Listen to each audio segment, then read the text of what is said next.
Radyo Pilipinas, Radyo Publiko, Radyo Pilipinas. Sa Maharlika Highway, hindi lang oras ang nawawala kapag sira ang daan. Minsan trabaho, minsan kaligtasan, at kung minsan, buhay. Kapag sira ang daan, tao ang nahihirapan. Ang Maharlika Highway ang pangunahing ugat na nag-uugnay sa Luzon, Visayas at Mindanao. So ito po nandito na, Kaya personal na bumisita si Pangulong Ferdinand Marcos Jr. sa Samar, kasama si DPWH Secretary Vince Dizon. ang tawag po nila dito, sungkaan. Matatapos po tayo ng August. Pati po yung mga dinaanan natin kanina, maaayos din yon.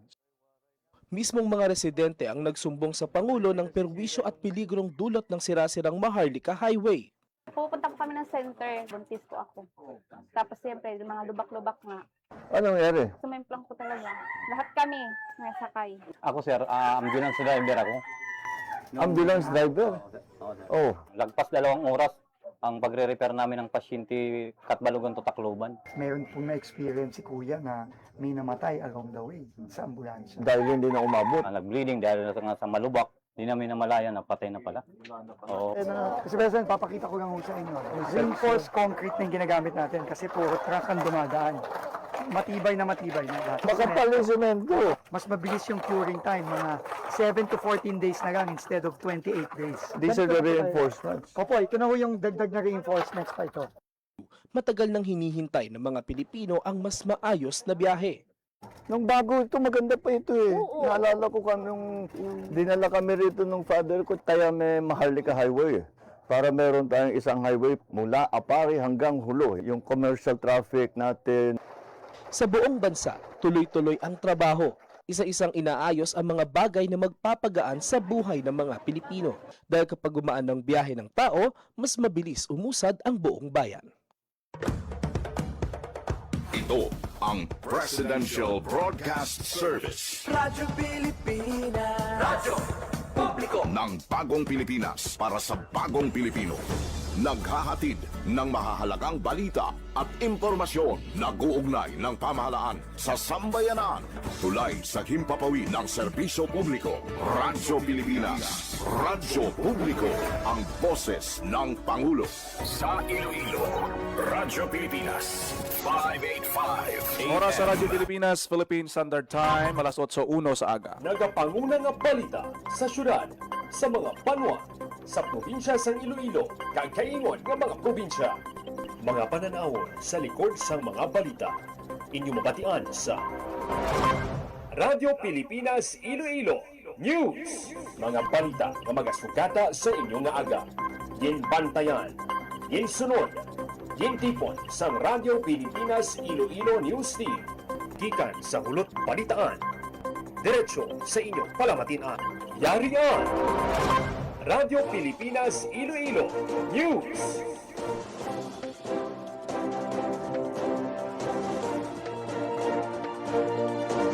Ayong aga Pilipinas, good morning Western Visayas. Welcome sa Radyo Pilipinas News. Subong adlaw sang Biyernes, Hunyo 19 na kita tuig 2026. Ako ang inyo tagbalita, Jinel Baclay. Karon sa mga headline. Kahandaan sang Western Visayas Medical Center sa Lino gintako sa second quarter nationwide sa simultaneous earthquake drill. Iloilo City Government nakigbahin man sa giniwat nga second quarter NSED. Provincial Capitol kag iban pa nga mga ahensya nagbuylog man. Mga personnel sa DTI Region 6 nakigbahin man sa National Simultaneous Earthquake Drill. Masobra 5 kagatos ka mangunguma sa Mayag-aw kag Bingawan na serbisyuhan sang DA pinaagi sa Agri-Service Caravan. Dole Region 6 nagpatigayon sang high impact safety inspection sa mga high-rise construction. 108 ka job seeker hired on the spot sa duwa ka adlaw nga trabahong digital job fair sa Iloilo City. Kag preska nga utanon kag prutas sarang pabakal sa mga ginpahamtang nga rolling store sa kilid sang Lapas Plaza kada adlaw sang Martes kag Huwebes.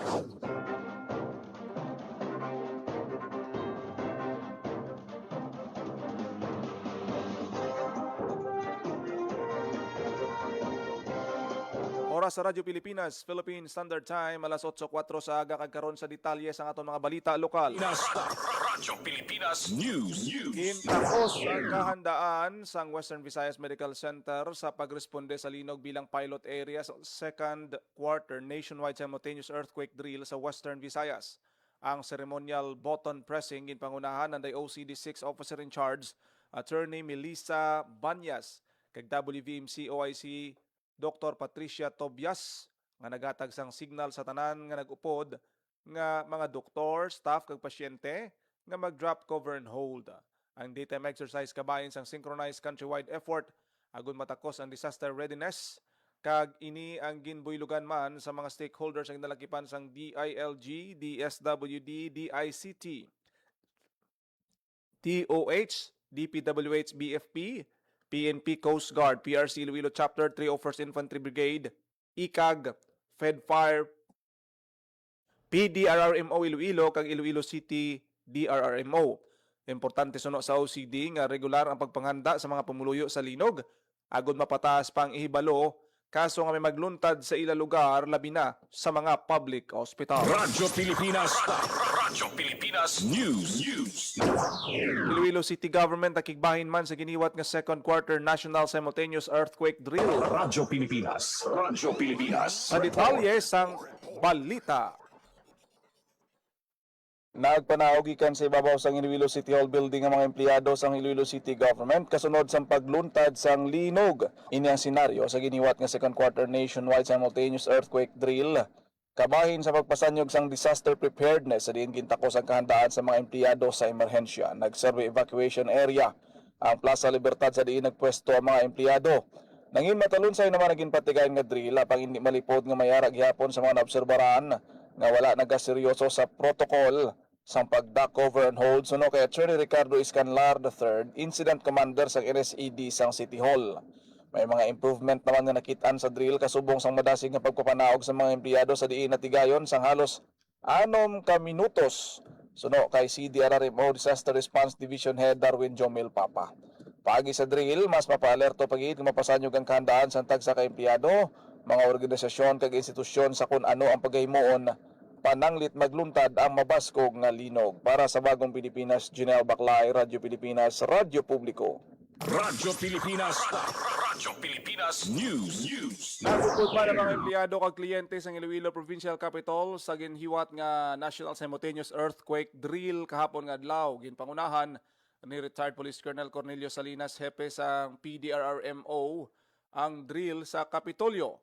Una naging pahayag ni Salinas nga sandig sa assessment sang ilang mga engineers, may kasarang ang Kapitolyo nga magnitude 8 nga linog. Kadungan sini ginpangabay sang PDRRMO chief nga dapat tanan nga building sa probinsya ang nagasunod sa husto nga standard nga ginset sang building code. Sa Nobyembre natalana naman ang mapagpatigayon sa training sang PDRRMO sa collapse structure search and rescue. Agud mahanas ang kapabilidad sa tion sang pagkaguba sa mga infrastruktura tuga sa mabaskog nga paglinis. Radyo Pilipinas News. Lakip pa sa mga talatapan nga nagbuylog sa earthquake drill ang LTO. Sa opisina sang LTO-6 nagpatigayon man sang drill ang mga personnel kag staff sang ahensya sa pagpanguna ni Regional Director Attorney Gadioso Eduspan II kag Assistant Regional Director Jack Conlo. Magluwas sa LTO Regional Office sa Barangay Quintin, Salas, Haro, Iloilo City. Lakip man sa mga nagupod sa drill ang mga district offices sa bilog nga Panay kag Gimaras. Pagi sa duck, cover and hold, mapasiguro nga tayuyon, organisado kag mapasanyog ang response sa emerhensya sang paglinog. Radyo Pilipinas News. Department of Trade and Industry lakip man sa mga ahensya nga nagbuylog sa ginhiwat nga earthquake drill. Radyo Pilipinas Balita ni JB Herbas. Bahin sa ginhiwat na second quarter national simultaneous earthquake drill kung NSED ang mga personnel sa Department of Trade and Industry Western Visayas. Kasunod sa paghuli sa alarm, ang mga personnel sa DTI Region 6 istrikto nga nagsunod sa duck, cover and hold nga protocol kag amat-amat nga nagpadulong sa gintumod nga evacuation area. Agud masiguro ang matawag nga emergency response, ang incident management team ang nagpanguna sa paggiya sa evacuation kag accounting sang tanan nga staff. Sunod sa Tita Region 6, ang regular nga pagpasakop sa ahensya sa NSED kabahin sang ilang mga pagtinguha nga makatukod sang kultura sang disaster resilience kag pagsiguro nga ang ilang mga personnel handa kag safe anuman nga oras. Para sa Bagong Pilipinas, JP Hervas, Radyo Pilipinas, Radyo Publiko. Radyo Pilipinas. Radyo Pilipinas News. Ito ginapangabay nga seryosohon ang mga ginapatigayon nga earthquake drill. Radyo Pilipinas. Radyo Pilipinas. Report. Balita ni Hope Torrichante. Ginatos ka empleyado ang nagbuylog sa second quarter nationwide simultaneous earthquake drill sa Antique. Sunod sa provincial government, 231 ka government employee ang nagbuylog sa earthquake drill. Kaupod ang 228 kakatapos ang Antique Provincial Police Office kag napulo ka miyembro sang Bureau of Fire Protection. Sunod kay Provincial Disaster Risk Reduction and Management Officer Broderick Train, dapat kabigon sang tanan nga seryoso ang mga ginahiwat nga earthquake drill, ilabi pa nga sandamlag lang naka-eksperyensya ang probinsya sang serye sang linog. Gintawag naman ni Train nga madinalagon ang kahiwatan naging pasakupan sa mga naglain-lain na opisina sa Kapitolyo kag national government agency sa probinsya. Samtang nangin kahigayonan man ang NSED nga makita pa ang mga dapat baguhon kag pag-unon partikular sa evacuation procedure kag ang nangin hulag sang personnel halin sa hazardous areas padulong sa mga gin-identify nga safe zones. Ginpangabay ni Train ang inventaryo sa mga building agud may baluan kung safe ang mga ini sa linog. Para sa Bagong Pilipinas, Hope Torrichante, Radyo Pilipinas, Radyo Publiko. Radyo Pilipinas. Radyo Pilipinas News. Sobra 5 kagatos ka mga mangunguma sa banwa sang Miagaw kag Bingawan na serbisyuhan sang DA pinaagi sa ginpatigayon nga Agri Services Caravan. Radyo Pilipinas. Radyo Pilipinas. Report. Sa balita ni JP Hervas. Nagdangas masobra 500 ka mangunguma gikan sa Miagaw kag Bingawan ang naserbisyuhan sang Department of Agriculture Western Visayas pinaagri sa ila Agri Services Caravan.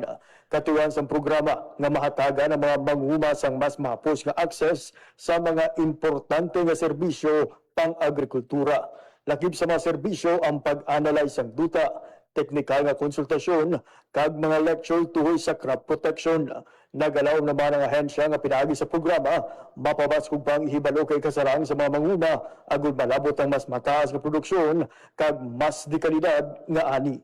Para sa Bagong Pilipinas, JP Hervas, Radyo Pilipinas, Radyo Publiko. Radyo Pilipinas. Radyo Pilipinas News.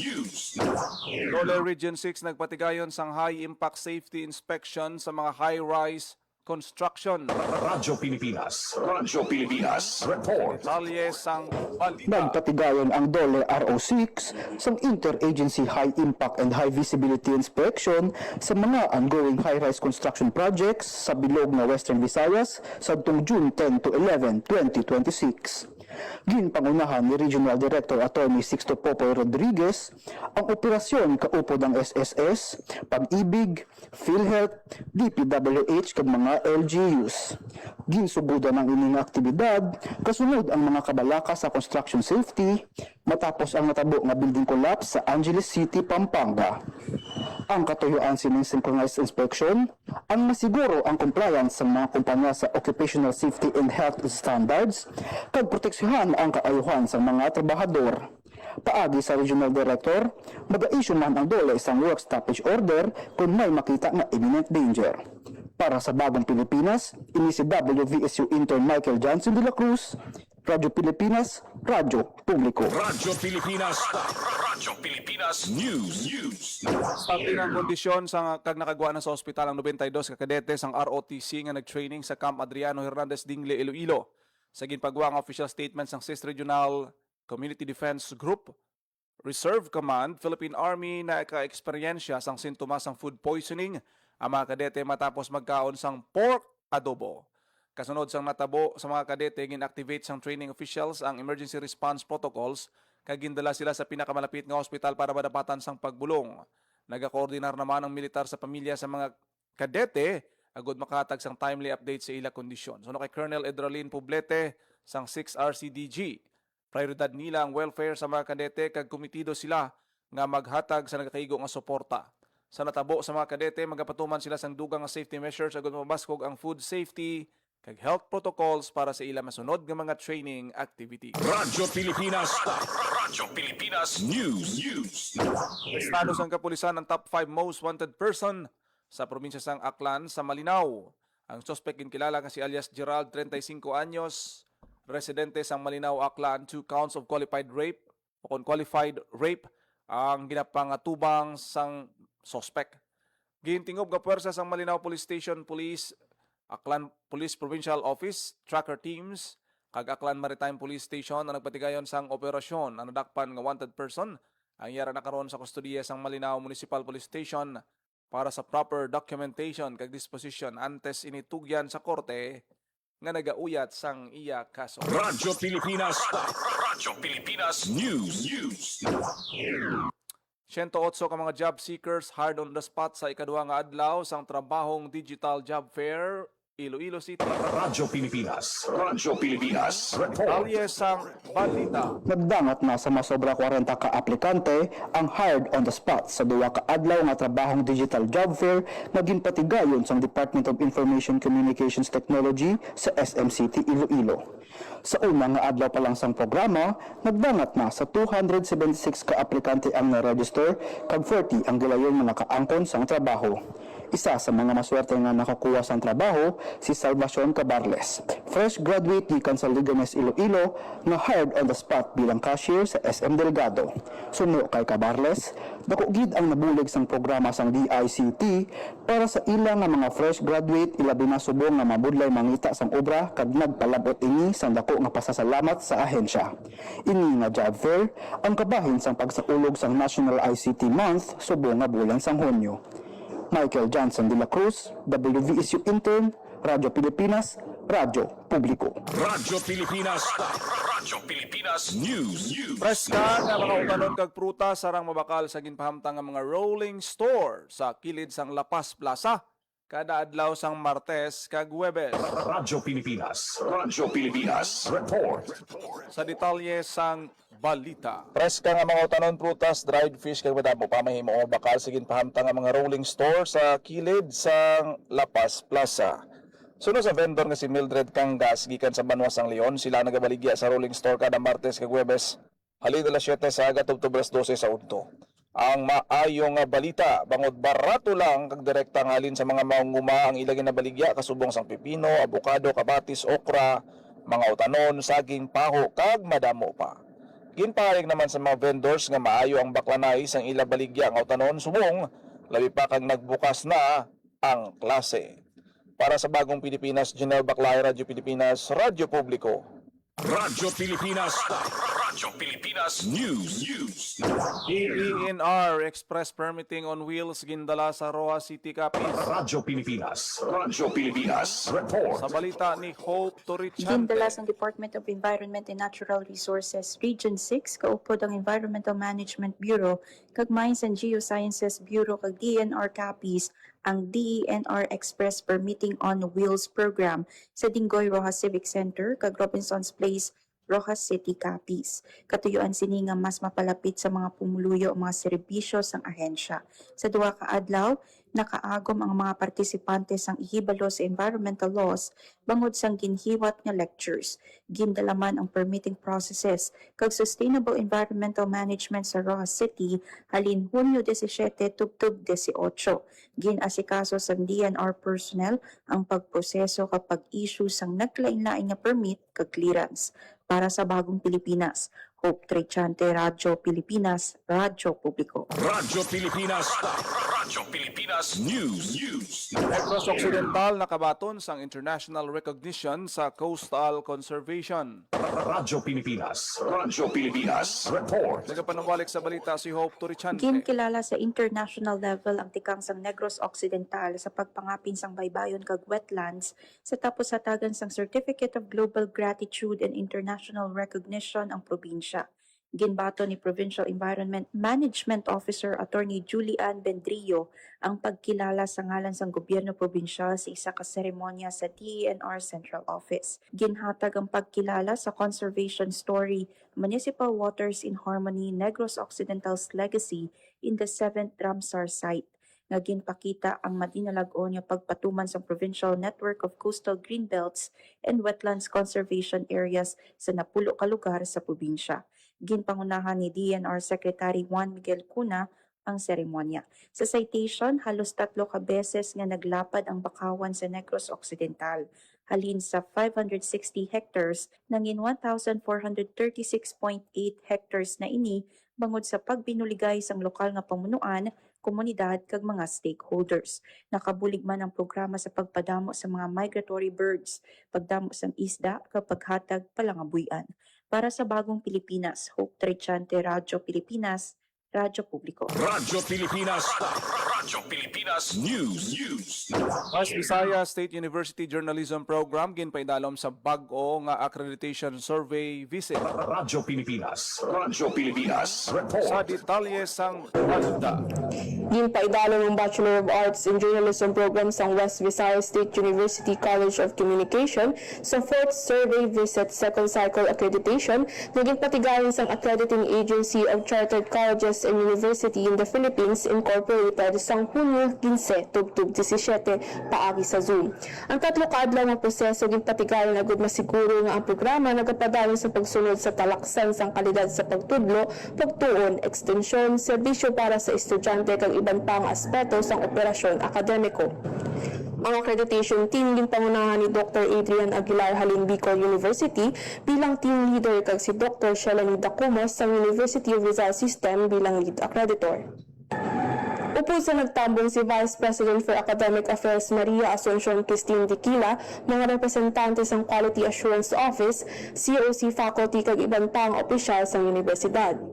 Sa closing program sa Hunyo 17, ginpahayag ni Aguilar ang impresyon sang team sa programa kag sa kolehiyo. Ginpasindunggan niya ang mga faculty members bangod sa ila dedikasyon kag profesionalismo na iya ginlaragway bilang talagsaon sa pagpatuman sang akademiko nga responsibilidad. Ang accreditation visit kabayan sang padayon nga pangikasud sang website sa pagpasanyog sang academic excellence, pagpatuman sang quality assurance, kag pagpalig-on sang outcomes-based education sa tanan nga programa akademiko. Para sa Bagong Pilipinas, ini si WVSU intern Frenchie Banyas. Radyo Pilipinas, Radyo Radyo Pilipinas. Radyo Pilipinas News. Nagpabuga ng banwa sang Malay Aklan matapos ng mangin back-to-back winners sa Provincial Search for 4Ps Exemplary Children kag Huwarang Pantawid Pamilya 2026 si Mary Jane Magpusaw ang hiningadlan nga 4Ps Exemplary Child nga nakakuha man sang Best in Interview kag Best Scrapbook Documentation samtang ang Caballes family naman ang giningadlan nga Huwarang Pantawid Pamilya. Ang iban pang exemplary winners ang Mosanday Carl Kester Morientes ang Nabas, ang first runner-up kag si Marzalu Regalado sang Kalibo naman ang second runner-up, ang ginpasidunggan nga Best in Talent kag Production Number. Sa pamilya, ang Joaquin family naman sang Batan kag Roselo family sang New Washington ang nag-angkon sang first kag second runner-up. Ginpasalamatan sang PSWD o tanan nga partisipante paagi sa paghatag sang Akone Bag. Samtang ginpabutyag ni Provincial Link Stephen Swahiko Jr. ang iya pagpasalamat sa tanan nga nagbulig sa madinalagon nga programa. Radyo Pilipinas. Radyo Pilipinas News. Oras sa Radyo Pilipinas, Philippine Standard Time, alas 8:23 na sa aga. Radyo Pilipinas. Radyo Pilipinas. Kaginyo nabatihan ang detalye sa mga nagapanguna na balita sa pagpangalagad sang Radyo Pilipinas News. Subong adlaw sa Biyernes, dasig lang sang tiyempo, June 19 na kita. Thank God it's Friday. Sa dugang pangabalita kag impormasyon, please share, follow, kag like lang sa aton nga Facebook page Radyo Pilipinas Iloilo. Salamat gid sa mga nagaupod sa aton, Sir Rio Gabuelo. Good morning kay Ma'am Randy Sumagaysay, Sir Magdaleno Fardo, kag sa tanan aton nga mga FB Live viewers. Thank you gid sa inyo nga pag-upod kag pagpamati. Ako na gid lamang inyo alagad ang inyo tagbalita, Junel Baclay. Mayong aga Pilipinas. God bless Iloilo. Radyo Pilipinas. Radyo Publiko. Radyo Pilipinas. Sa bawat pag-alis ng isang OFW, may pangarap. Pero may takot din. Takot na sa pag-uwi, wala pa ring kabuhayan, walang kasiguruhan. Pero nagbago ang kwento. Sa pagsisimula pa lang ng Department of Migrant Workers, maliwanag ang direksyon ni Pangulong Ferdinand Marcos Jr. Itaguyod ang National Reintegration Program. Ito yung program ng Department of Migrant Workers para tuloy-tuloy ang tulong sa kahit nakauwi na yung OFW, ay may tulong pa rin sila natatanggap sa pamahalaan. Sa kanilang pag-uwi ay dapat ganap ang tulong at suporta, hindi mga government agencies na magkakahiwalay, kundi sanib puwersa. Mula sa mga training para sa pag-eempleyo at pagninegosyo, binubuksan ang mga oportunidad na dati sa ibang bansa lang natatagpuan. Last week, personal na binisita ng Pangulo ang iba't ibang training na ibinibigay ng DMW. Tulad ng negosyo ng soap making sa Laguna.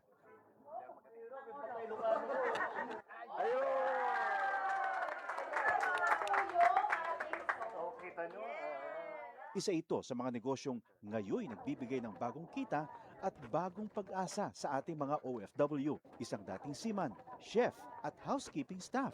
Ngayon, mga negosyante na. Sa pagninegosyo, gumagabay ang Department of Trade and Industry. Ang laki ng ginawa nilang sakripisyo para magtrabaho sa ibang bansa. Tinatawag natin silang bagong bayani. Tapos dapat naman, pag uwi nila, meron din tayo may tulong sa kanila para patuloy naman ang kanilang anak. Sa buong bansa, tuloy-tuloy ang trabaho. Isa-isang inaayos sa mga bagay na nagpapagaan sa buhay ng mga Pilipino. Ang pag-uwi para sa mga OFW, hindi nakatapusan, kundi isang matapang na simula para sa ating mga bagong bayani. Magandang araw, si Dingdong Dantes po ito. Nakatira ka ba malapit sa dagat? Uy, sana all by the beach. Pero alam mo bang at risk kayo sa storm surge o daluyong ng bagyo? Storm surge ang tawag sa malalaking alon na nabubuo dahil sa malakas na hangin. At hindi lang ito basta-basta alon na. Pwede itong lumaki ng katumbas ng 2 palapag na bahay. Intense. Kaya naman, kung may banta ng storm surge sa inyong lugar, mag-evacuate na agad bago pa man dumating ang bagyo. Hindi na kailangan magpanik dahil #panatag ang may alam. Maging panatag Pilipinas. Radyo Pilipinas. Radyo Publiko. Radyo Pilipinas.